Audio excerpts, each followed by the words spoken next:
Anita, how's your mental health? Questionable at all times. You know this. Yeah, how's the mental health of your children? Also a little bit tricky. Can I tell you my experience in trying to find therapists for myself and my kids, Mel? Yes, please. Okay, this is how it goes. You ask around your friends and your family for a referral for somebody who's nearby. You finally find somebody who sounds like they might work for your family. You give them a call and you find out that A, they're not accepting new patients, or B, they have a huge wait list. So you start over again and you ask people if they know anybody who would be a good therapist and a good fit. Finally, you find one, you go and you meet with them and you figure out that you don't actually like them that much. But it's been so much work to find somebody who you can go to in your area that you're kind of stuck with them.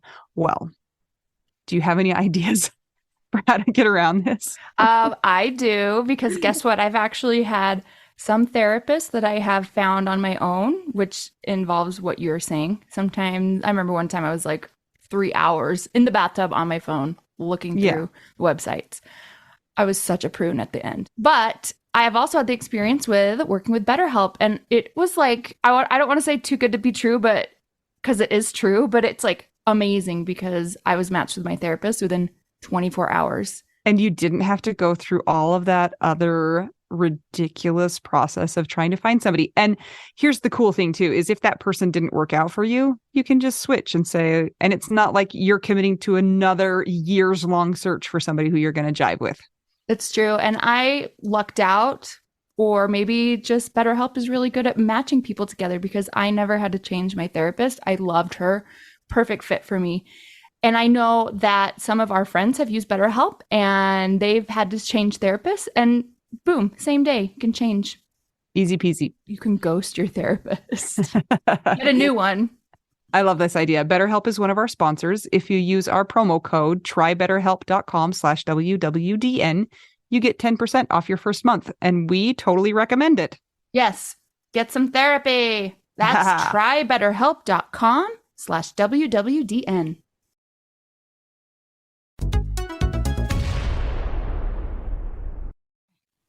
Greetings, Anita. Greetings and namaste. We're going to talk about when it's appropriate to take your ring off, or when it's appropriate to wear your ring if you are a widow. Is there an answer to that question? Well, here's the thing. Because I feel like they're kind of not. Do you find that when we are in a bunch of widow groups, we get this question a lot, and people are saying, when should I take this off? When is it appropriate? As if there is a set time. Yeah. And yeah, we see this a lot. Here's the deal. There's no right answer. Yeah. Well, and if you Google it, you'll get a lot of answers, because I know that people have said that. I Googled it to find out what the right answer was. yeah. What's your experience with your rings? It's so funny because I have a diamond ring, and then I have a wedding band, and I never wore either of them when Jason was alive, because just like what I do for a job, and I didn't want to lose it. And then as soon as he died, I was like, oh, put the ring back on. And so that's kind of like opposite of a lot of people. It's very fascinating. Yeah. And then I wanted to get a clear ring for a while, but I couldn't find one that I liked. And so now I just wear a white silicone ring. Because he's a ghost. Yes. I don't wear my regular wedding rings. Although sometimes when I'm getting dressed up, I'll put on my my diamond wedding ring. So, and it's been 2+ years, and in my heart, I'm still married. So I still wear it. Yeah. And you feel good about it, right? Yeah. Yeah. Yeah. My situation is I'm a musician. I'm a piano player for my job, and I don't like anything on my fingers. I hate jewelry. I hate fingernail polish. I wish I liked fingernail polish, but that'd be so cool. Cause like when you're playing, it'd be like, like, I know. I love color. And so I want to love jewelry and I want to love fingernail polish, and I can't do any of it. However, when I was engaged to my husband, who's now dead, I wanted a ring that I could wear while I was playing, that it wouldn't bother me and it wouldn't spin. And so I was pretty thoughtful in how I picked it, and I loved my ring so much. And then he died, and like you just said, in your heart, you're still married. I'm 3 years out from his death, almost 3.5. And I have not kept wearing it only because I lost some weight and it's been falling off. But I know. Well, after he died, I did the Lucky Charms plus pie diet. It was amazing. And my ring stayed on so great. It like never came off. Because it couldn't. Yeah. I mean, like, my fingers are so fat. Yeah. And I mean, as a female anyway, I used to do a lot of traveling for my job, and a ring was something that was a deterrent because I didn't want people bugging me. And during those times I was working on having my own boundaries. Like I was still learning how to like not like know that I was in control of, situations, but it did help me to have something there. So I loved wearing that ring because it fit great. I picked it out knowing that I hate rings and I loved it. And I didn't want to get rid of it and just stop wearing it. And I am totally at peace with the fact that I'm a widow and that I'm not dating. And so I don't feel bad about my decision. And yeah, but like I said, I don't have it on now because it's like been falling off. But where is it right now? I mean, not like I'm going to come steal it, but do you have it somewhere? I have it in a place or is it just like where all the other jewelry is? Well, I don't really have a lot of jewelry because I hate jewelry, but yeah. But there's like places where it would have a place of honor, and then there's just a place where it's, put away kind of a thing. It does not have a place of honor, kind of like my passport. It's just in a place where I know where it is and it's random, but I can access it anytime. So anyway, I'm a little bit concerned that you need to access your passport at any time. Like that makes you sound like a criminal. You have a go box. Or a traveling musician. That's happened where it's like, oh, you're leaving in 2 days and you're going to Europe. Okay.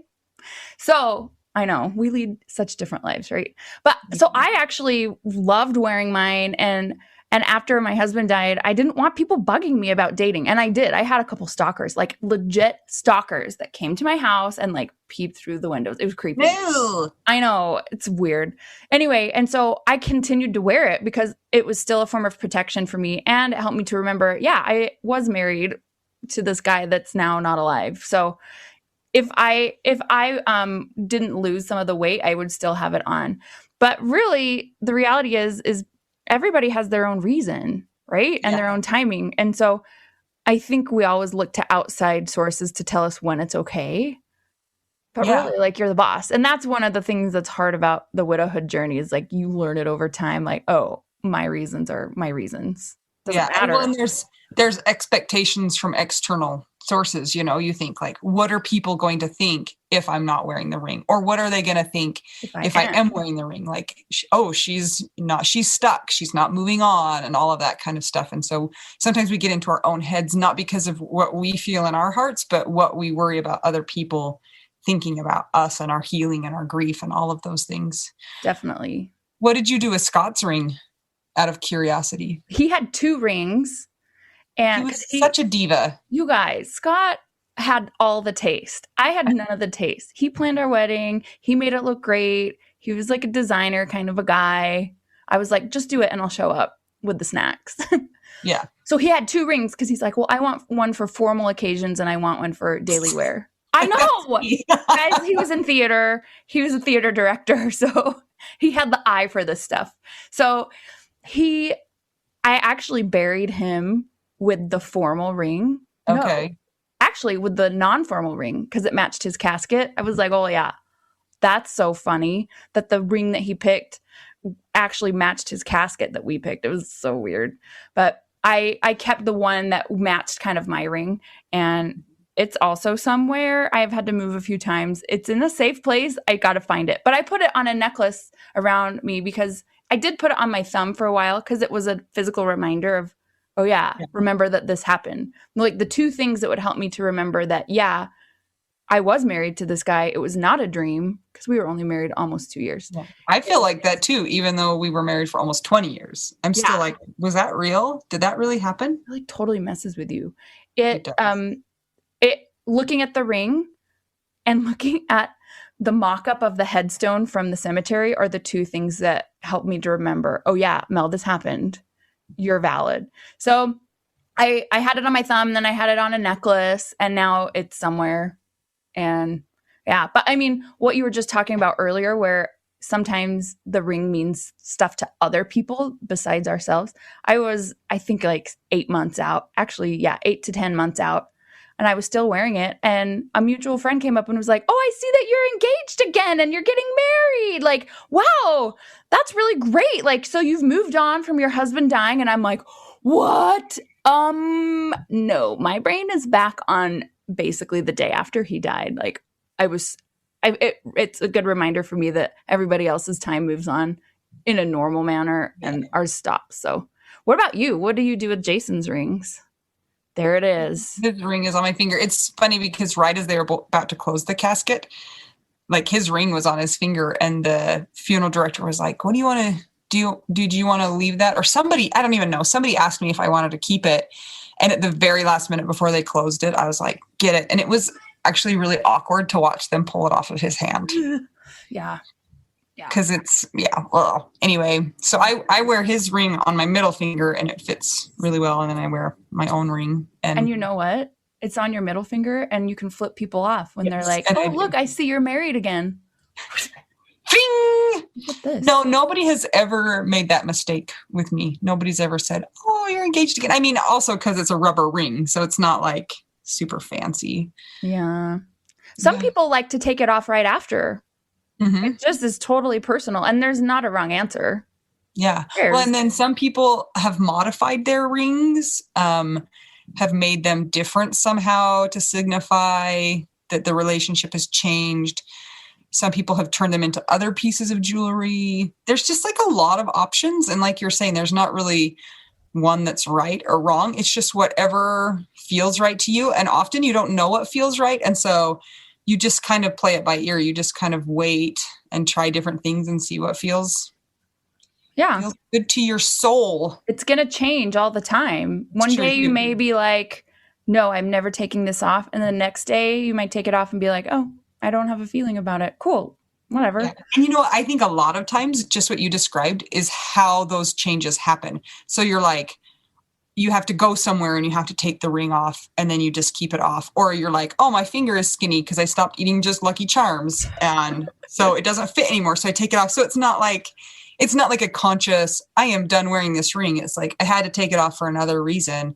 And I feel okay with leaving it off, if that makes sense. So it's just kind of like circumstances. That's kind of, that's like how mine was. And I was surprised that I didn't feel bad about it. I didn't feel naked without it. Sometimes that happens. And I think that happens a lot. Yes. And another thing people do is they still wear it, but they put their ring on their right hand or their opposite hand, whatever they had before. So the thing that's stupid, but also cool about this whole process is we get to decide whatever our journey is and be creative with it. So I actually got a ring. I went on a trip for my 2nd year death anniversary to Mexico. And as you know, there are a bunch of skulls in Mexican culture. That's where I went. And so I got this ring that was a skull and I thought it was so funny. I'm like, this is going to be my new ring that I wear because my current one is not fitting and I want to wear one because I still prefer the deterrent because I want my space, right? And so I thought that was a fun way that is fun for me and I don't care what anyone else thinks about it. But oh, what's that skull on your finger? It's my ring. My husband is dead. It sucks. But it's kind of fun to have this ring. But I did get this skull ring out of it. So it was like, I went on the vacation and all I got was this stupid t-shirt. Dead stupid skull ring. The other thing I was going to say though, is that it's also, none of it is set in stone.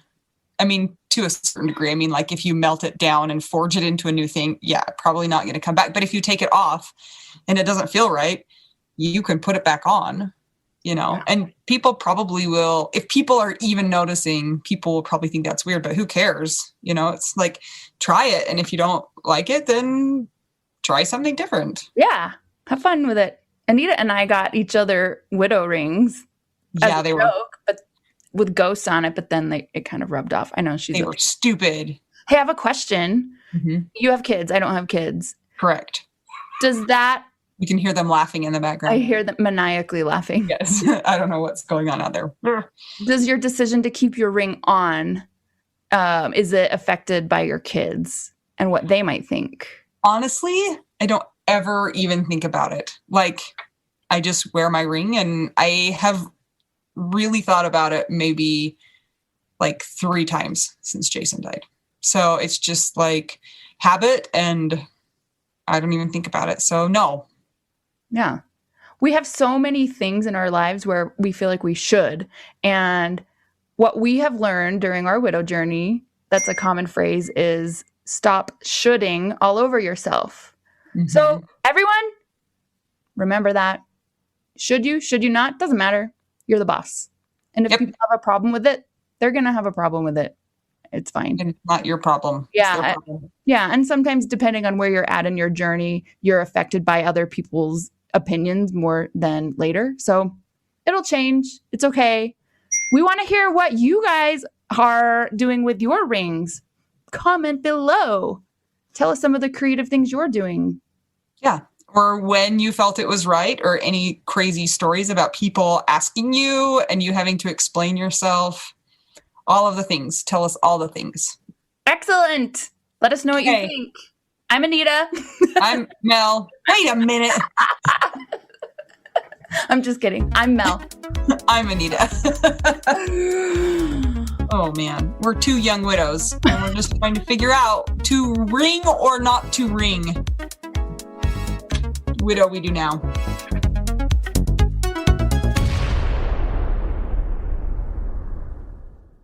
This is my favorite thing to discuss with you. Tell me, what is it? One of my favorite things. I do enjoy tacos and cheese and dogs. This is about how you cannot pay hundreds and hundreds of dollars for a phone plan, especially when you're a widow. Your person is dead. You might have kids. You might need another option, and you just want your phone to work. You want unlimited texting and service, and you want it to be like $25 a month. It blows my mind that they have plans that start at $15 a month. That is so cheap. And the cool thing is it uses other 5G networks, and so you don't have to pay extra for that, and you still get great service. Yep. Anita and I have traveled all over, and I have used my phone. So I highly recommend it. And my mom's even on it. When my dad died, we put his phone down to the cheapest plan, which is $15 a month. And I think my mom's on the $20 a month plan, and it's so worth it. It's so much cheaper than what we were all paying before. So I highly recommend it. If you're on a budget or not, who cares? Ryan Reynolds is in charge of the company, and they send you free stickers with Ryan Reynolds temporary tattoos. It's kind of the best. So if somebody wants to sign up, what can they do, Anita? Go to trymintmobile.com/WWDN. Seriously, you guys, such a great idea. Save yourself some money. And if you're worried about losing data or having any changes with your phone, not going to happen. They walk you through it. Everything's fine. It's the easiest process of all time. Again, that's trymintmobile.com/WWDN.